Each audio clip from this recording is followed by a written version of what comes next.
Mommy Min, nagsalita na sa isyong nagkabalikan ng Kathniel. February 27, 2025, 17:39. Facebook, Twitter, fake news.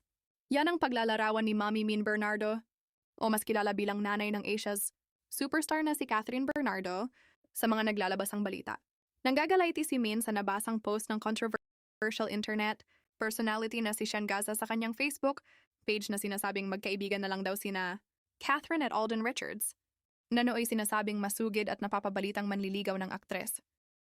Nababahala rin si Min at sinabi na walang basehan o peke ang impormasyong nagkabalikan sina Catherine at ex-boyfriend na si Daniel Padilla. Noong araw ding iyon ay agad naglabas ng pahayag si Mommy Min na wala itong basehan. Nagpaalala ang ina ni Catherine sa mga fake news na inuugnay sa anak. Nang hinga ng mensahe si Mommy Min para sa fans ni Catherine, ito ang malamang sagot niya. I know them very well. Huwag kayo masyado maniniwala sa mga fake news. Tila ayaw pumayag ni Min na nagkanya-kanya na ng landas ang anak at Alden. Walang direktang tinukoy si Min kung ano ang kanyang inalmahan. Ang sinabi ba ni Gaza na magkaibigan lamang daw sina Catherine at Alden? O ang balitang Ang sinabi ba ni Gaza na magkaibigan lamang daw sina Catherine at Alden? O ang balitang nagkabalikan na ang mag-ex na sina Catherine at Daniel?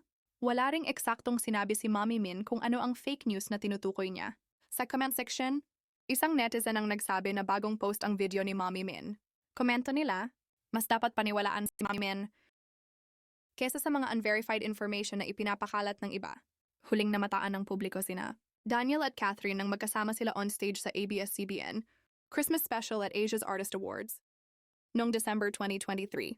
At dahil dito, marami sa fans ni na Catherine at lugar na kanilang puntahan sa promo ng movie ay sweet na sweet sila.